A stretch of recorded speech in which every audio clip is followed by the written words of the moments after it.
안녕하세요. 저는 3살 된 딸을 기르고 있는 30대 여자이고 6개월 전 시원하게 이혼한 돌싱입니다. 청취자 여러분께 전할 이야기는 예상하셨겠지만 맞습니다. 바로 제 전남편 얘기입니다. 다 끝난 상황이지만 지금까지 분하고 밉기만 하네요. 다 내려놓지 못한 제가 한심스럽기도 하고 속 시원한 이야기 풀고 여러분들의 댓글로 위로받으려고요. 그럼 제 얘기 시작할게요. 저는 남편과 소개로 만나서 결혼했어요. 그리고 결혼 1년 만에 임신해서 예쁜 딸아이를 낳았죠. 하지만 문제는 그 순간부터였습니다. 만삭 직전부터 육아휴직에 들어가 5개월쯤 집에 있었더니 슬슬 회사 눈치가 보이기 시작했어요. 뭐라고? 회사 복귀한다고? 아니 왜? 육아휴직 많이 남았는데. 그렇다고 계속 쉴 순 없잖아. 회사에서 눈치 얼마나 주는데. 애 낳느라 진행 중이던 프로젝트 빠져서 곤란한 거 몰라? 그렇다고 아직 애가 어린데 어떻게 돌아가? 엄마가 필요한 때잖아. 눈치 보지 말고 그냥 쉬어. 나라에서 육아휴직 다 보장해주잖아. 뭘 보장해줘? 회사에서 눈치 주는데 뻔뻔하게 육아하라고? 제대로 미움받아서 승진 다 날려버리고 그렇게는 못해. 내가 여기까지 어떻게 왔는데. 더구나 육아로 경력 끊기면 당신이 책임질 거야? 요즘 세상에 경력 끊기면 쉽게 취직할 수 있냐고. 있을 때 잘 지켜야지. 그래도 저렇게 어린애 두고 복귀하는 건 아니지. 어린이집 보내기도 그렇고. 그럼 당신이 육아휴직 내던가. 이 사람이 무슨 소리를 하는 거야? 내가 무슨 육아휴직이야? 왜 못해? 요즘 남자들 육아휴직 낼 수 있는 건 몰라? 그게 말이 되냐? 내가 무슨 육아휴직을 낸다고? 아, 난 못해. 죽어도 못해. 차라리 100날, 1000날 야근하는 게 낫지. 애를 어떻게 보라고? 그냥 복귀하는 거 말리지 마. 당신이 육아휴직 내줄 것도 아니면서 나만 경단녀 되라고? 하루라도 빨리 벌어야 집 대출금 갚을 거 아니야. 그럼 애는 어머님이나 우리 엄마한테 부탁해봐야지 뭐. 사람 구하면 좋은데 믿고 맡길 수 있을지도 모르겠고. 돈이 꽤 들잖아. 아, 그럼 마음대로 해. 난 신경 안 쓸 테니까. 막상 남편에게 복귀를 선언했지만 제 속이 편할까요? 아직 어린 딸을 두고 출근해야 하는 엄마의 심정은 이루 말할 수 없었습니다. 그렇다고 마냥 버틸 수는 없는 노릇이었어요.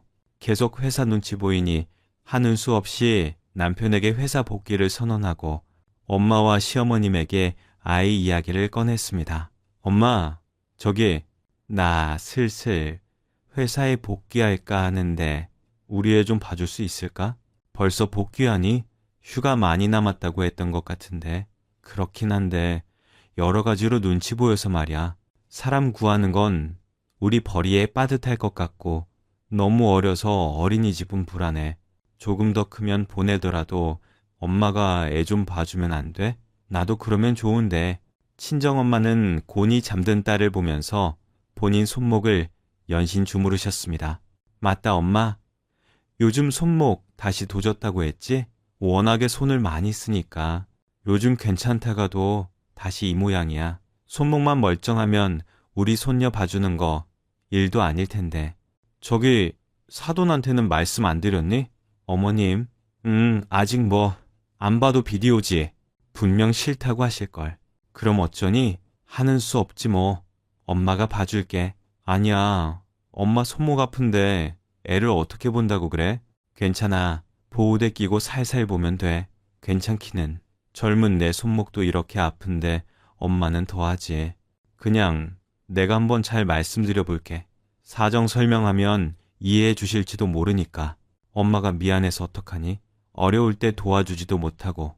아냐, 괜찮아. 엄마가 미안한 게 뭐가 있다고? 이런 부탁하는 내가 미안하지. 엄마는 도와주지 못하는 상황에서 미안해 하셨고 저는 그런 엄마께 더 죄송했습니다. 괜히 마음 쓰이게 말 꺼냈다 아차 싶었어요. 바보같이 엄마 손목 아픈 것도 까먹고 말이죠. 그래서 하는 수 없이 시어머님에게 찾아가 모든 상황을 설명했더니 길길이 날뛰며 화를 내는 겁니다. 지금 나더러 애를 보라고? 너 미쳤냐? 이 나이에 여행을 보내주고 편히 쉬게 해주지는 못할 망정. 뭐? 내 나이가 몇인데 그런 말을 꺼내니? 이런 부탁드려서 죄송하게 생각해요. 하지만 다 설명해 드렸잖아요. 상황이 이런 걸 어쩌겠어요. 어머님께서 봐주시면 안 될까요? 아우, 싫어. 내가 애를 어떻게 보니? 안 그래도 나이 먹고 여기저기 안 아픈 곳이 없는데 애보다 도망갈라. 난 그렇게는 못한다. 내가 무슨 애 봐주는 기계도 아니고 늙은이한테 뭔 고생을 하라고? 그냥 사돈한테 부탁드려. 엄마 손목 안 좋으신 거 아시잖아요. 내 손목은 뭐 좋냐? 내가 말 안 해서 그렇지 고장 안 난 곳이 없어. 내가 네 엄마보다 더 안 좋을걸. 이거 봐라. 내 눈에는 이 손목이 멀쩡해 보이니? 그냥 보기 싫은 거면서.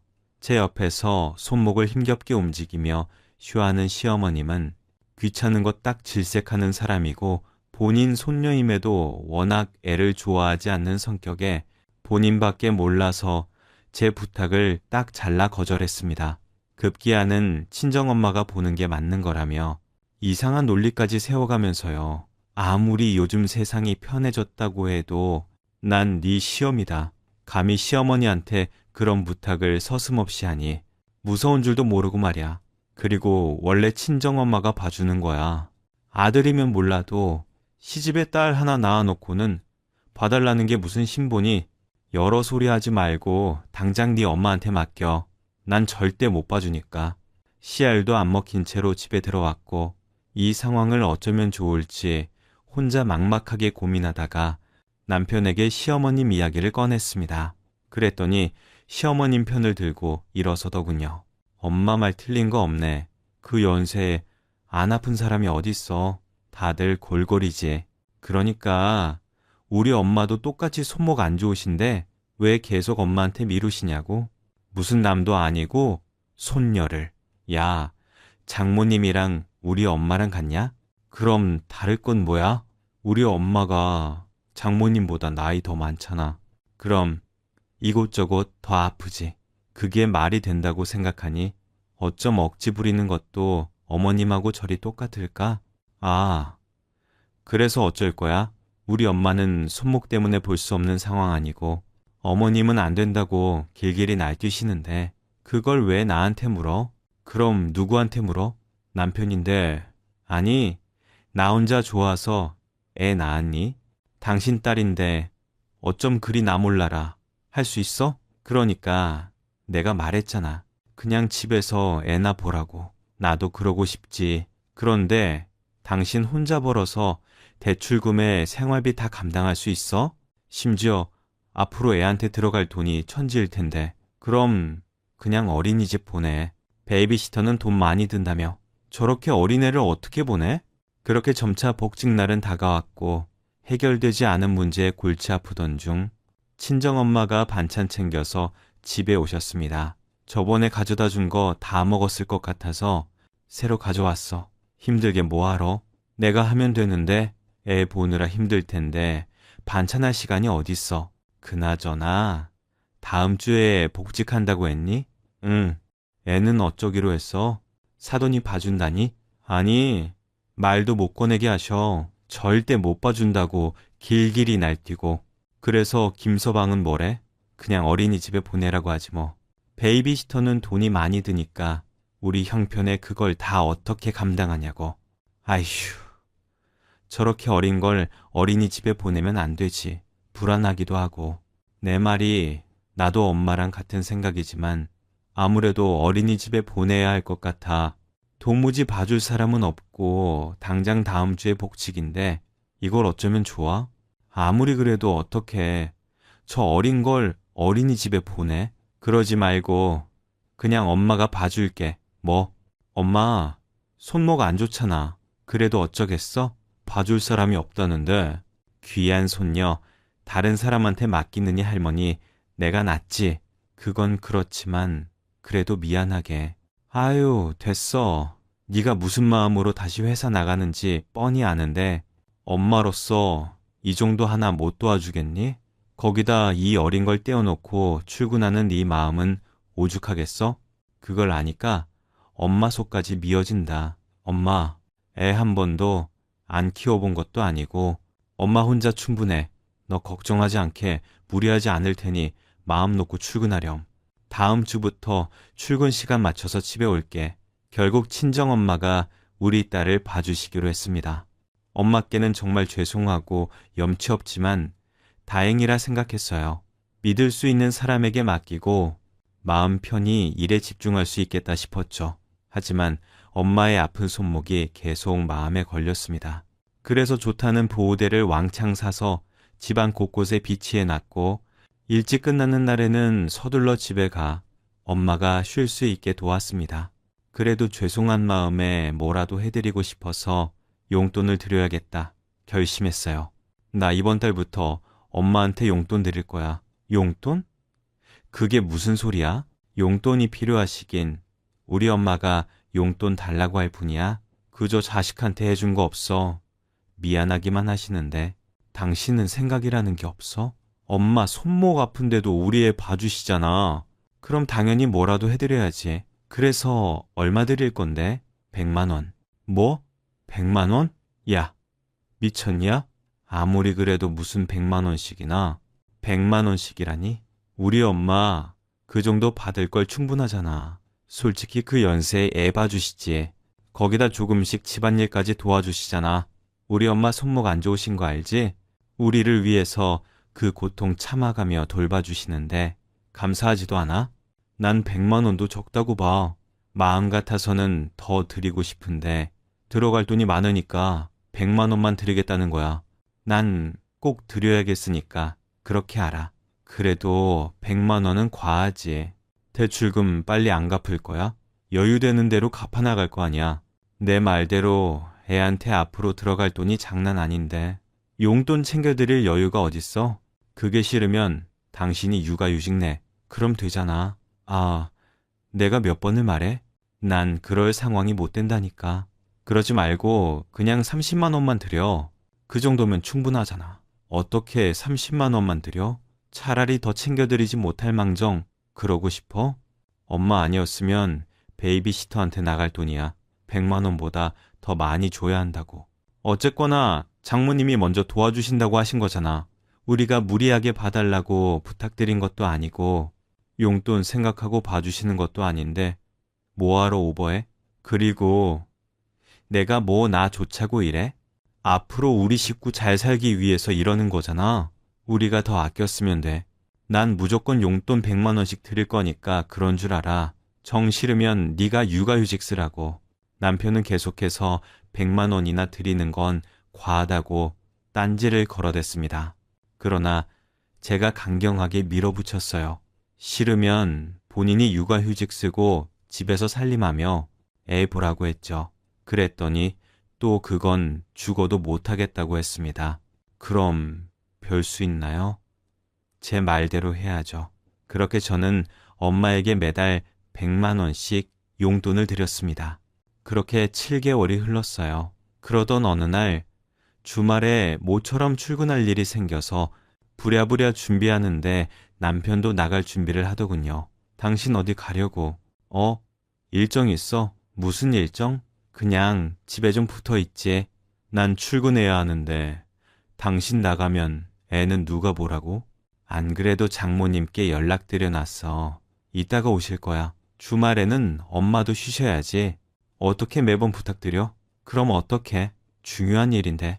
중요하기는 개뿔. 또 친구들 만나서 술 마시러 가는 건 아니고? 아니야. 성근이 아버지 돌아가셨다고 해서 가봐야 하거든. 성근 씨? 그래 성근이. 그럼 술 마시지 말고 적당히 위로하고 빨리 와. 엄마 힘드셔. 야, 어떻게 빨리 오냐?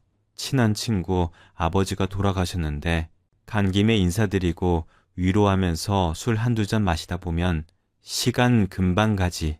또 나만 가겠어?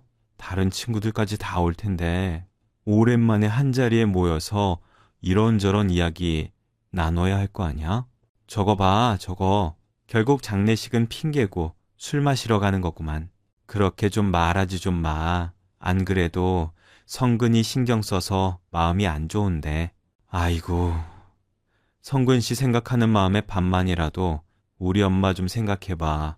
아무튼 늦을 생각 말고 일찍 와. 나 오늘 몇 시에 끝날지 모른단 말이야. 안 그래도 출근 준비하느라 정신 사나운데 오전부터 남편과 입씨름했습니다. 저는 엄마 걱정도 있고 적당히 위로하고 집에 오라고 했는데 남편은 곧이 죽어도 안 된다. 난리를 떨어댔어요. 계속해서 다투다가는 지각할 것 같아서 우선 알았다고 하고 급히 집을 나왔습니다. 그리고 일하는 중간중간 남편한테 연락했지만 이 인간이 작정했는지 전화를 받지 않더군요. 하는 수 없이 나라도 빨리 끝내서 가야겠다 싶어 초인적인 힘으로 일을 마무리하고 서둘러 집에 갔습니다. 그런데 엄마 몰골이 참 짠하게 느껴지더군요. 손목에는 보호대를 착용하고 있고 애 돌보고 집안일 하느라 여태 식사를 못하고 계신 눈치였습니다. 마음이 너무 아파서 엄마와 애를 데리고 집 밖으로 나왔어요. 아이고, 괜찮다니까. 뭐하러 돈을 쓰려고 그래. 엄마한테 쓰는 돈이 뭐가 아까워? 여태 밥도 제대로 못 드셨으면서 그냥 대강 때웠어. 괜찮아. 내가 안 괜찮아서 그래. 괜찮은 음식점 하나 알거든. 맛있는 거 사드릴게. 그것만 먹고 가. 아유, 됐어. 괜히 돈만 쓰지 뭐하러? 나도 먹고 싶어서 그래. 겸사겸사 가자. 맛있게 먹자. 저는 엄마를 모시고 백화점으로 이동했습니다. 그리고 그곳에 있는 음식점에서 엄마와 함께 식사했죠. 그런데 계속해서 앞에 앉아있는 엄마의 옷이 거슬렸습니다. 애 돌보느라 여기저기 얼룩덜룩하고 늘어난 것이 마음에 쓰였어요. 그래서 엄마에게 잠시 화장실 다녀온다고 하고 2층으로 내려가 괜찮은 옷 하나를 사려고 했죠. 분명 같이 가자고 하면 됐다고 난리치실 게 뻔했으니 제가 사서 드리는 게 낫겠다 싶었어요. 그렇게 엄마가 좋아하는 브랜드 매장을 찾던 중 앞에 낯익은 사람이 걸어가더군요. 뭐야? 장례식 간다더니 여긴 왜 있어? 남편은 누군가랑 통화하면서 명품 가방 매장으로 쏙 들어갔습니다. 저는 대체 저 인간 여기서 뭐하고 있는 건가 싶어서 몰래 매장 밖에 서서 살펴보고 있었죠. 그러자 남편은 누군가랑 재미있게 전화 통화를 하며 명품 가방 하나를 골라 점원에게 건넸습니다. 이걸로 주세요. 일시불로. 아, 선물로 줄 거라 예쁘게 포장해 주세요. 네, 고객님. 잠시만 기다려 주세요. 샀어. 우리 예쁜이가 좋아하는 스타일로. 거봐, 오빠 능력 좋다니까. 명품 가방 사주는 남자야. 와이프? 친구 장례식장 간다고 뻥쳤지. 집에만 있으면 애 보고 집안일 하라고 하니 붙어 있기가 싫어. 그래서 얼른 나왔지. 이따가 친구놈들 만나서 술 한잔 하려고. 내가 말이야, 요즘 돈이 막 들어오거든. 무슨 돈이기는? 와이프가 장모님한테 주는 돈 몰래 가로챘지. 그래서 오빠가 우리 예쁜이 맛있는 것도 사주고 가방도 사주는 거 아니야? 아무튼 잘 놔뒀다가 내일 만나면 줄게. 알았어. 나도 얼른 보고 싶어. 사랑해. 자기. 저는 남편 몰래 매장 안에 들어가 진열대 밑에 몸을 쭈그리고 전화통화를 모두 들었습니다. 그리고 남편이 나갈 때까지 숨죽여 있다가 일어났고 급히 엄마가 있는 식당을 올라갔어요. 아니, 화장실 간다더니 왜 이렇게 늦게 와? 얼굴은 또 왜 이렇게 하얗게 질렸어? 어디 아프니? 그냥 저 배탈 났나 봐. 아유, 거봐. 그러니까 그냥 집에서 먹자니까. 뭐하러 나와서 고생해? 아냐, 이제 괜찮아. 그런데 엄마, 혹시 말이야, 내가 용돈 100만 원 드리는 거 잘 쓰고 있는 거지? 우리 남편한테 다시 돌려주는 거 아니지? 아니, 네가 그걸 어떻게? 정말이야? 내가 준 용돈 다시 그 인간한테 줬어? 아예, 김서방이 말하지 말라고 했는데 딸한테 말 못할 게 뭐 있어? 엄마는 어쩜 나한테 말 한마디 안 하고 그 인간한테 다시 줄 수 있어? 그게 김서방이 하도 부탁을 해서 말이야. 네가 나한테 미안해서 100만 원씩 준다고 하는데 너희 사정 어렵다면서. 아파트 대출금에 차 할부에 들어갈 돈 많아서 힘들다는데 그럼 어쩌니? 그래서 나는 30만 원만 갖고 나머지 70만 원은 김서방한테 돌려줬어.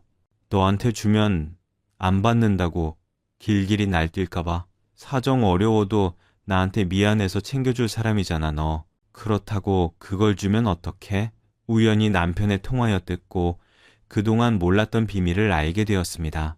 용돈 드리겠다고 선언했을 때 곧이 죽어도 30만 원만 드리려고 설치더니 거짓말까지 하면서 빼돌리고 있을 줄 몰랐어요. 그것도 내가 준 돈으로 내연녀한테 가방을 사주다니. 엄청난 충격과 분노에 식사를 마무리하고 엄마를 집에 데려다 드렸죠. 그리고 집으로 돌아와 남편이 돌아오기만을 기다렸어요. 남편은 술에 잔뜩 취해서 새벽에 들어왔고 뻗어서 잠든 남편 몰래 차키를 챙겨서 주차장으로 내려갔어요. 그리고 트렁크에 숨겨져 있는 명품 가방을 발견했습니다. 나는 조금이라도 아껴보겠다고 발버둥 치는데 팔자 좋게 바람 피우며 비싼 가방이나 사고 참을 수 없이 화가 났어요. 그래서 그 가방을 챙겨 집으로 돌아왔고 남편 핸드폰 비밀번호를 풀어 불륜 증거를 싹 제 핸드폰으로 전송했습니다. 그리고 다음 날 남편이 일어나자마자 저는 애 챙겨 친정집에 갈 준비를 하고 있었죠. 당신 어디가? 엄마 집에. 저는 애를 유모차에 태웠고 남편이 산 명품 가방을 어깨에 맸어요. 그러자 술이 덜 깬 남편은 눈이 동그랗게 커져서 가방을 손으로 가리켰습니다. 너 그 가방 뭐야? 가방? 가방이 왜? 그 가방 어디서 났냐고? 어디서긴. 샀지. 샀다고? 200만 원이 넘는 걸. 이게 200만 원이 넘는 줄 당신은 어떻게 알아? 딱 보면 가격 나오지. 그거 명품이잖아. 아무튼 무슨 돈이 있어서 그렇게 비싼 가방을 샀냐고? 보너스 받았어. 그래서 샀는데 왜? 뭐? 보너스? 여자가 미쳤나? 그럴 돈 있으면 살림에 보태야지. 못할 망정 내 용돈을 올려주던가 아니면 장모님 용돈 더 챙겨드리던가. 그렇게 장모님 걱정하더니 생각이 있는 거야? 없는 거야? 안 그래도 엄마 용돈 그만둘까 생각 중이야. 뭐? 용돈을 그만둔다니? 아니, 왜? 엄마 손목 많이 아프시잖아. 계속 무리하셔서 그런지 상태가 안 좋으셔. 그래서 그냥 베이비시터 고용하려고. 그러니까 그런 줄 알아. 그럼 다녀올게. 남편은 얼빠진 얼굴로 저를 쳐다봤고 저는 집을 나왔습니다. 베이비시터를 고용하면 이제 저 몰래 뒷돈 챙길 수 없으니 당황했겠죠. 하지만 그뿐일까요? 저는 더 큰 비곁을 먹이려고 준비를 시작했습니다. 서둘러 애를 친정에 맡기고 법률사무소를 찾아가 이혼 상담을 진행했어요. 마침 제 친한 친구가 이혼 전문 변호사였거든요. 남편 몰래 큰 그림을 그리고 친정집에서 엄마와 시간을 보내다 집으로 돌아왔습니다. 그런데 남편이 집에 있더군요. 그것도 뭔가 화난 듯한 표정과 함께요. 아무래도 내연녀한테 줄 가방이 없어졌으니 답답한 듯 보였습니다. 저는 알면서도 모르는 척 아이방에 들어가 잘 준비를 했고 그 인간은 거실을 왔다 갔다 하며 제 눈치를 살피더군요. 그렇게 며칠 동안 남편 몰래 변호사와 이혼 준비하던 중 우리 집에 시어머님이 들이닥쳤습니다. 그러자 남편이 당황하며 시어머님을 데리고 밖으로 나가려 하더군요. 일단 나가서 이야기하자고. 내가 다 설명해 줄 테니까. 필요 없다고. 내가 직접 물어보면 될 일을 왜 네가 나서서 이래? 대체 얼마나 잡혀 살았길래 내 아들이 이러니? 예? 너 나랑 이야기 좀 하자. 네. 어머님 말씀하세요. 아, 엄마 조용히 해. 이게 한심한 놈아. 네가 뭘 잘못했다고 쩔쩔매? 너. 아, 좀 크나들어. 그렇게 네 멋대로 용돈을 끊어버리면 대체 어쩌자는 거니? 뒷방 늙은이는 돈 없이 아무렇게 살아라. 뭐 이거야? 대단하게 뭐 얼마나 많이 준다고. 쥐꼬리만 하게 주는 용돈마저 딱 끊어버리면 어쩌자고. 아들은 요즘 사정이 어려워서 그렇다고 핑계대는데 아무래도 난 네가 못 주게 하는 것 같다. 나한테 주는 돈이 아까워서 남편 잡은 거 아니냐고? 세상에. 기가 막혀. 지금 뭐라고 하시는지 이해를 못 하겠어요. 제가 뭘 어쨌다고요? 그리고 저는 어머님께 용돈 드린 적 없는데요. 엄마, 이 사람 모르는 일이라니까.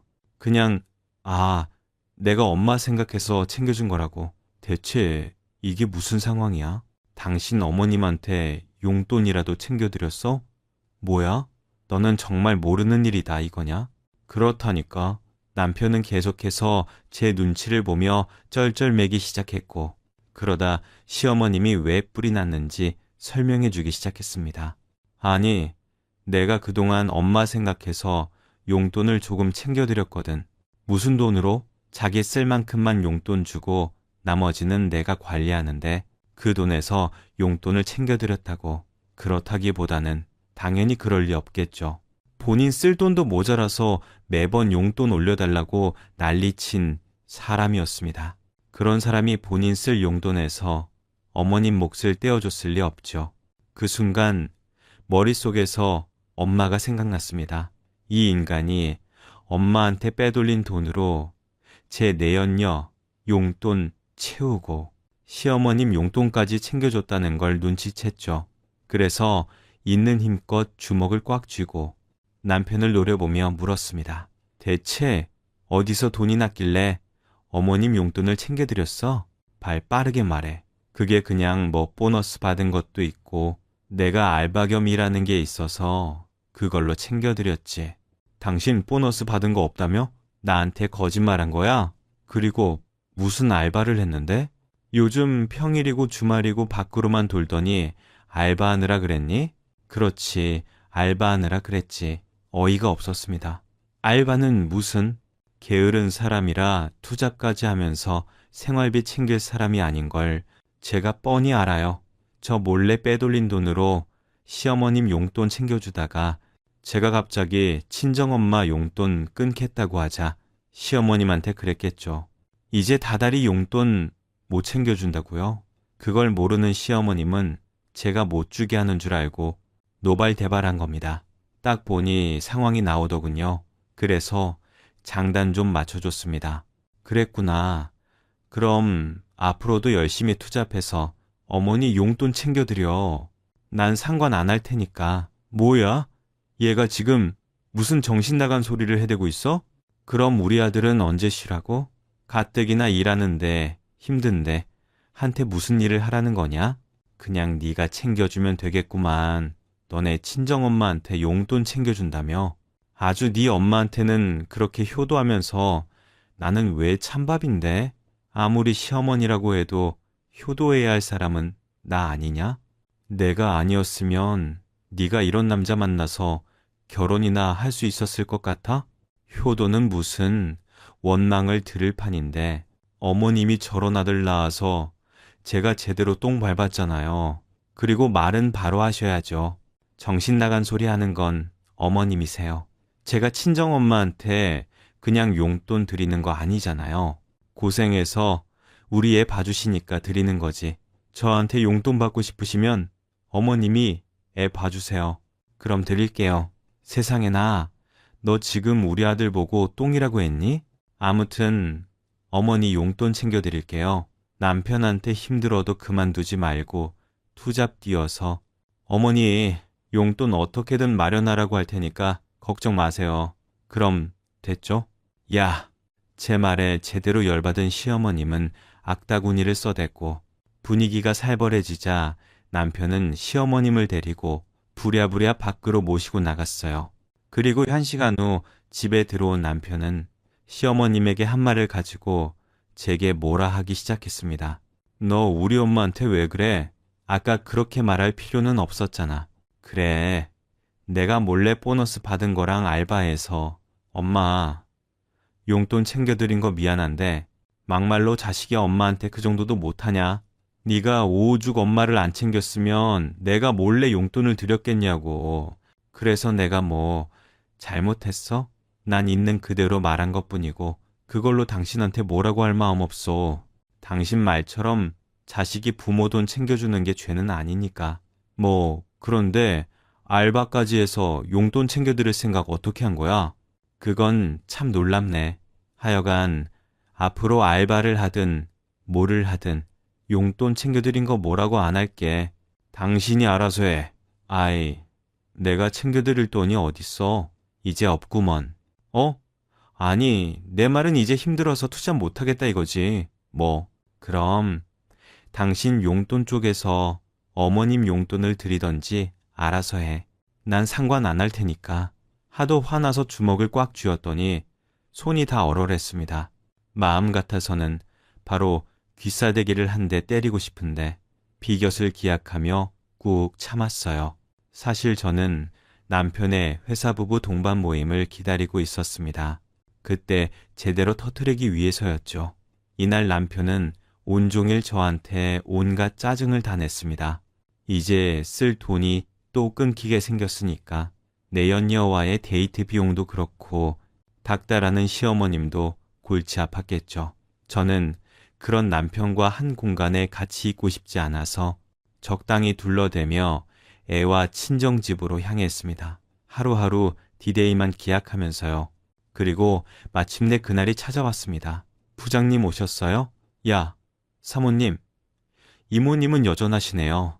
여기는 제 와이프입니다. 당신 뭐야? 인사드려. 부장님하고 사모님이셔. 안녕하세요. 남편 부서 부부 동반 모임에 참석한 저는 남편의 소개로 여러 사람과 인사 나누었습니다. 그리고 본격적으로 식사를 시작할 때 부장 아내라는 사람이 제 가방을 보고 아는 척 하더군요. 나도 집에 그 가방이 있는데 옷에 매치하기 참 힘들더라고요. 그래서 잘 안 하게 되던데. 우리 김 과장님, 아내분 잘 어울리네요. 감사합니다. 사실 매치하게 까다로운 가방이긴 해요. 그래도 어쩌겠어요. 남편이 사준 건데. 그래요? 김 과장님 마님에게 잘해주시나 보다. 그 가방 꽤 비싼데. 사실 저는 이날 남편이 내연녀에게 사주려던 가방을 메고 왔었습니다. 남편이 사줬다는 말에 옆에서 식사하던 남편이 놀랐는지 살에 들려 컥컥거리더군요. 저는 아랑곳하지 않고 말했어요. 맞아요. 비싸요. 우리 남편이 글쎄 제가 친정엄마한테 드린 용돈을 몰래 빼돌려서 조금씩 모았어요. 그 돈으로 이 비싼 가방을 산 거 있죠. 네? 제 말에 모두들 놀란 눈으로 저를 쳐다봤습니다. 다들 헛소리를 듣기라도 한 사람들처럼요. 남편 역시 얼굴이 하얗게 질려서 저를 빤히 쳐다봤습니다. 저는 이때부터 통쾌함에 신나서 떠들기 시작했어요. 어머, 다들 놀라셨나 보다. 아직 놀랄 일도 남았는데 사실 고백할 게 하나 더 있는데 이 가방 주인 따로 있어요. 저 주려고 산 게 아니거든요. 그게 무슨 말? 그대로예요. 이 가방 저 주려고 산 게 아니라 다른 사람 주려고 산 가방이거든요. 그게 누구냐면 바로 이 사람 애인이요. 제 발언에 모인 분위기는 아수라장이 됐고 모두들 식사를 멈춘 채 우리 부부를 번갈아 보기 시작했습니다. 남편은 제가 알고 있었다는 사실에 놀라서 잠시 주춤거렸지만 이내 정신 차리고 일어나서 저를 잡아 끌었어요. 죄송합니다. 이 사람이 이상한 농담을. 일어나. 나랑 나가서 이야기 좀 해. 농담 아니고 네가 더 잘 알잖아. 왜 날 이상하게 만드니? 그리고 할 말 있으면 여기서 해. 안 나갈 거니까. 제가 안 나간다고 버티자 남편은 똥줄 탄다는 표정으로 제 귓가에 작게 속삭였습니다. 야, 너 진짜 이럴래? 나와. 나와서 이야기하자고. 싫다니까. 이 사람이 창피한 게 뭔지 알긴 아나 봐요. 여기서 말 못하고 자꾸 나가자고 하는 걸 보니 내가 핵폭탄은 던졌는데 그냥 나가면 어떡해. 여기 있는 사람들이 무슨 일인가 얼마나 궁금해하겠어? 그러자 여러분, 그래서 제가 따로 준비한 게 있어요. 입으로만 설명하기는 싫고 자세하게 사진까지 첨부했으니 알아서들 살펴보세요. 저는 가방에서 두툼한 종이 뭉치를 꺼내서 테이블에 올려놨습니다. 그러자 사람들은 힐끗거리며 궁금해하더니 하나둘씩 종이를 가져가서 살펴보기 시작했습니다. 그리고 남편을 보며 수군거리기 시작했죠. 남편은 뭐 때문에 저러나 싶어서 테이블에 올려진 종이를 남편은 한 장 집어들어 살펴봤고 이내 놀라서 벌벌 떨기 시작했습니다. 그 종이를 보고 있던 사람들 손에서 거칠게 종이를 빼앗아서 막 구겨버렸어요. 사실 그 종이는 남편이 친정엄마 돈을 빼돌려 내연녀와 바람 피우고 시어머님 용돈 챙겨준 증거사진과 캡처본이 적나라하게 들어있었습니다. 친절하게 부연 설명까지 적어놨어요. 그걸 본 남편은 놀라서 난리치기 시작했습니다. 하하하, 아닙니다. 이거 저 아니에요. 제가 설마 그랬겠습니까? 이 주임, 나 알지? 내가 어떤 사람인지. 내가 바람 피면 무슨 바람? 부장님, 저 잘 아시잖아요. 저거 어떻게... 장모님, 용돈을 빼돌리겠습니까? 이거 다 조작입니다. 사실 얼마 전에 작은 일로 와이프랑 싸웠는데 이렇게까지 할 줄은 몰랐네요. 저희 부부 일로 모인 분위기 망쳐서 정말 죄송합니다. 얼른 일어나. 계속 앉아서 분위기를 흐릴 거야? 와, 이상한 사람으로 만드는 재주인데 그런 식으로 거짓말한다고 사람들이 믿어줄 것 같니? 너무나도 확실한 이 증거를 앞에 두고 내가 미치지 않고서야 싸웠다고 이렇게 복사까지 했으겠어? 안 그래요, 여러분? 하지만 내가 이 인간을 잘 알잖아요. 거짓말에 얼마나 능통한 사람인지. 그래서 빼도 박도 못할 증거를 가지고 왔죠. 저는 가방에서 핸드폰으로 블랙박스에 녹음된 남편과 내연녀의 통화 내용을 틀었습니다. 그러자 사람들은 더욱더 술렁거리기 시작했고 남편은 더 기겁한 표정으로 제 핸드폰을 빼앗기 위해 달려들었습니다. 그래서 저는 냅다 그놈의 중요 부위를 발로 차버렸어요. 아파서 바닥에 뒹굴며 컥컥거리는 놈을 보며 말했습니다. 네가 한 것이 얼마나 추악한지 사람들도 다 알아야 할 거 아니야? 넌 그동안 나뿐만 아니라 우리 엄마까지 가지고 놀았어. 우리를 도와주려는 착한 의도에 네가 똥을 끼얹은 거라고. 절대 용서 못해. 내가 너 평생 쫓아다니면서 네가 더러운 짓 다 까발릴 거야. 남편은 바닥에 쓰러져서 비참한 얼굴로 저를 올려다봤어요. 그리고 저는 마지막 한 방을 날렸습니다. 바로 이혼서였죠. 이혼해. 잘한 것 없으니까 내가 하자는 대로 하는 게 나을 거야. 애는 내가 키워. 너 같은 아빠, 애한테도 필요 없어. 이혼하는 판인데 난 여기 있을 수 없지. 이만 갈게. 너는 천천히 즐기다 와. 저는 당당하게 가방과 옷가지를 챙겨서 집으로 돌아왔고 미리 준비해둔 짐을 챙겨서 아이와 함께 친정으로 갔어요. 그날 남편은 술에 흠뻑 취해 찾아왔지만 문은 열어주지 않았고 소란으로 인해 경찰이 출동했습니다. 그리고 우린 이혼했어요. 친권 양육권 전부 제가 가져왔고 위자료와 정신적 손해배상 상간녀 소송까지 진행해서 큰돈을 받았습니다. 그 인간은 회사에 소문이 쫙 퍼져서 얼굴 들고 다니기 부끄러웠는지 결국 그만뒀다고 들었어요. 아마 업계에도 소문이 퍼져서 다른 직장으로 옮기기도 어려울 겁니다. 그래서 그런지 한동안 다시 합치자며 우는 신용을 했는데 제가 미쳤나요? 그런 한심한 놈을 받아들이게 제가 할 수 있는 모든 방법을 동원해서 시원하게 갚아줬고 더 이상 미련 따위는 없습니다. 그저 우리 딸아이 잘 키우는 게 목표예요. 그럼 지금까지 긴 글 들어주셔서 고맙습니다.